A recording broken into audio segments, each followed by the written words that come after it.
नमस्कार, स्वागत आहे तुमचं आणखी एका नवीन ब्लॉगमध्ये। आणि सकाळची सगळी कामं झाली आणि सिया आज गेली आहे शेतात मम्मी पप्पांसोबत। तर विहान आता मस्त रेडी होऊन खाऊन बसलाय आणि विहान एक नवीन वर्ड शिकलाय, बाबा ब्लॅक शीप।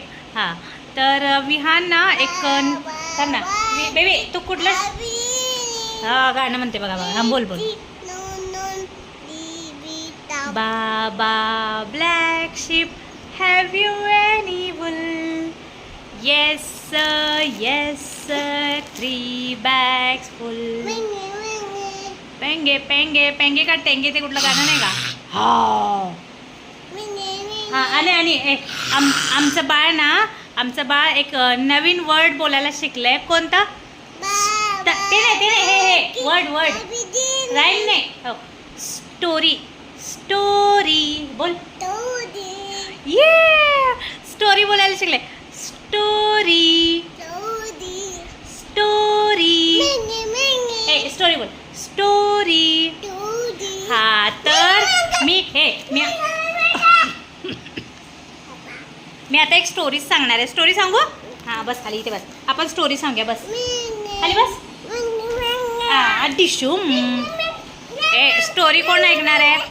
तर विहान कसा पप्पांसोबत रोज स्टोरी ऐकतो ना संध्याकाळचं, विहान आणि सिया दोघं, मग त्यामुळे त्याला स्टोरी म्हणजे स्टोरी पण असते असं समजायला लागले बघ।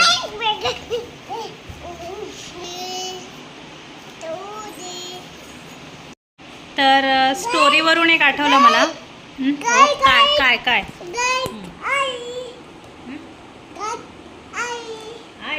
आई बोलते बाळ। ABCD, हो ABCD लिहिले, हां ABCD। तर स्टोरीवरून मला एक आठवलं, मी एक खूप छान मेसेज आहे तो स्क्रीनशॉट मारून ठेवला आहे, तुम्हाला वाचून दाखवते। म्हणजे मला ना असं सवय आहे, जे एखादं काही लाईन्स छान वाटल्या, म्हणजे काही ओळी छान वाटल्या तर मी त्याचा स्क्रीनशॉट मारून ठेवते, कुठेतरी लिहून ठेवते। तर मला खूप आवडतं असं, मग ते पॉझिटिव्ह मेसेज असो, क्विट्स असो। AB, हां विहानचं AB बघा किती छान आहे बाळाचं। तर मला ना अशी सवय आहे की मला काही जर ओळी मला आवडल्या तर मी त्या नोट करून ठेवते किंवा स्क्रीनशॉट मारून ठेवते। तर आज त्या काही ओळी मी तुम्हाला वाचून दाखवते मला आवडलेल्या। बेटा असं नाही करायचं। तर संकट कधी व काय येते, ठीक आहे। एका चिमणीने देवाकडे तक्रार केली की हे देवा, खूप मेहनतीने मी घरटं बनवलं होतं, पण तुम्ही वादळ पाठवलं आणि माझं घर उद्ध्वस्त झालं। देव म्हणाला तू घरट्यामध्ये होती आणि तुझ्या घरट्यामध्ये साप येत होता, त्यासाठी मी वादळ पाठवले, आणि म्हणजे तू झोपेतून उठून उडून जावे आणि तुझे प्राण वाचावे। आपल्या जीवनात पण नेहमी संकटे येत असतात। आपल्यालाही कळत नाही की देव आपल्याला नेहमी वाईट परिस्थितीतून वाचवत असतो। जेव्हा तुम्हाला वाटत असेल की देव तुमच्यावर संकटे आणत आहे, तर विश्वास ठेवा, देवच तुम्हाला त्या संकटातून बाहेरसुद्धा काढणार। किती छान आहे ना, म्हणजे छोटीशी स्टोरी आहे पण मेसेज किती मोठा आहे। तर खूप दिवस झाला मी स्क्रीनशॉट मारून ठेवला होता, पण हे मुलांच्या गोंधात ते विसरून पण जायचं। आणि आत्ताच बघितलं ना, एक मेसेज मी वाचून दाखवायला मला अर्धा तास गेला। म्हणजे इतका विहान त्रास देत होता की म्हणजे सारखं काहीतरी आगाऊपणा करणार, मग कुठला तरी वस्तू तोंडाला, मग आपलं लक्ष पूर्ण व्हिडिओमध्ये पण असून चालत नाही। एका आईला खूप सतर्क राहावं लागतं एक सेकंडला, म्हणजे व्हिडिओ करताना सुद्धा, मग तो कुठलाही व्हिडिओ असो, कॉमेडी असो नाहीतर व्लॉग असो, कुठलाही व्हिडिओ करताना एक नजर मुलांवर टाकत व्हिडिओ करावा लागतो।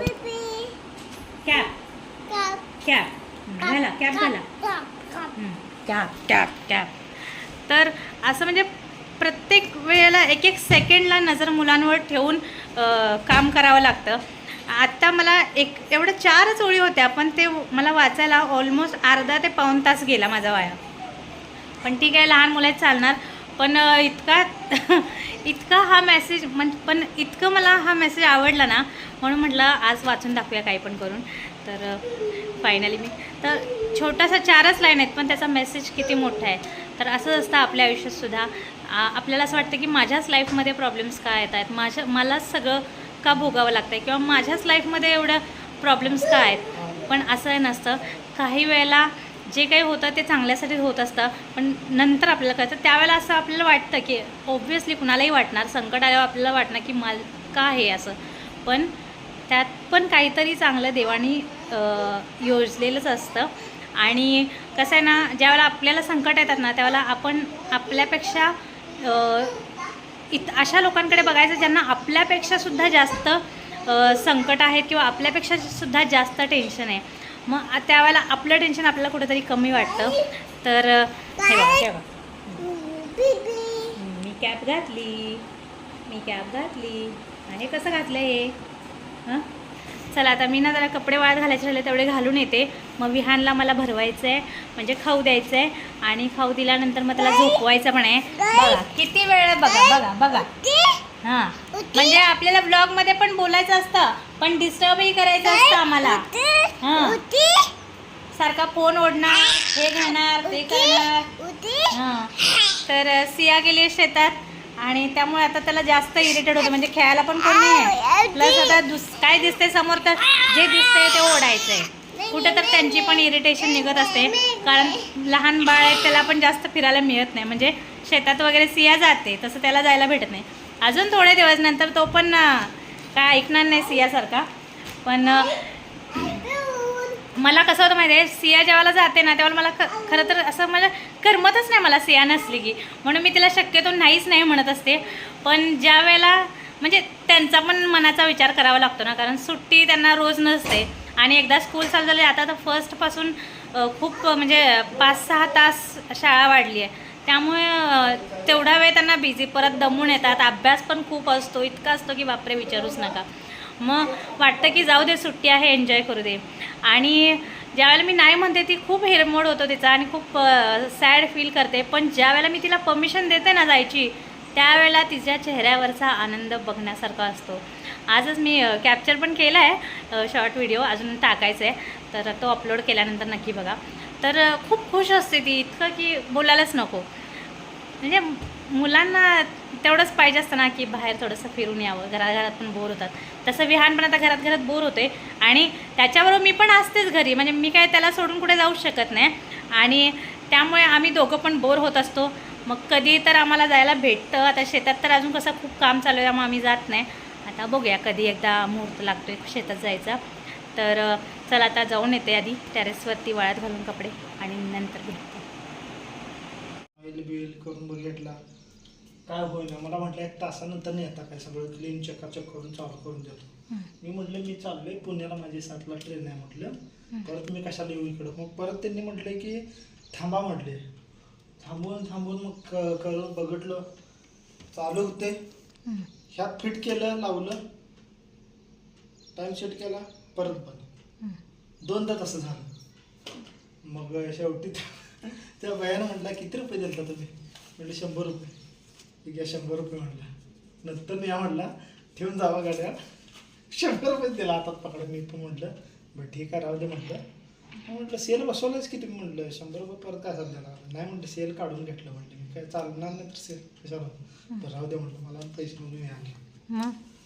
मग चालू झालं का नाही. नाहीच झालं. हे काय बंदच आहे. दुसरं आहेच ना तुझं परवा ऑर्डर केलेलं नवीन. हाय ग ही पण चांगलं आहे ना. होय की पण आता गडबडीत कशाला आता करत बसलाय तीच सांगते मला. सेल संपले नुसतं सेल टाकायला 5 मिनिटं पण लागत नाही. सेल टाकून गेलो सॅग आणायला. विहान झोपून उठलाय आणि आता त्याला थोडीशी भूक लागली आहे. तर मी काय केलं गरम शिरा बनवला त्याच्यासाठी आणि शिरा थोडासा काढल्यानंतर थंड होईपर्यंत मी काय केलं भेंडी. विहानला ब्लॉग सुरू झाले की गाईज बाय करतो लगेच. बर बाय. खाऊ खाणार आहे आम्ही. तर मी काय केलं भेंडी धुवून घेतली आणि आता ही थोडीशी सुकते म्हणजे नंतर मला पुसावंच लागणार आहे. पण थोडंसं पाणी नेतोय मग आता धुवून ठेवली स्वच्छ. हा खाऊ भरवेपर्यंत. बर. तर विहानला खाऊ भरवेपर्यंत थोडंसं सुकून जाईल ते. कारण आज आहे सॅटर्डे, पप्पांचा उपवास असतो त्यामुळे जरा तसा पण आमचा लवकरच असं तुम्हाला माहितीच आहे. चला तर विहानला पटापट चारून घेते आधी आणि मला परत स्वयंपाकाला पण लागायचं आहे, घरातलं आवरून सगळं. चला ये बेटा, आ जाओ आ जाओ. तर मगाशी मी तुम्हाला सांगितलं की मी आज भेंडी बनवणार आहे, पण अचानक नंतर मम्मीचा फोन आला आणि मम्मीनी प्लॅन कॅन्सल केला. म्हणजे भेंडी नसून टमाटर चटणी बनवायला सांगितली आणि भेंडी म्हटली आपण उद्या बनवूया. तर आता माझं भेंडी मी तशीच झाकून ठेवली आणि माझी चालली आहे टमाट्याची चटणी. तर आता तुम्हाला दाखवते बॅक कॅमेरामध्ये.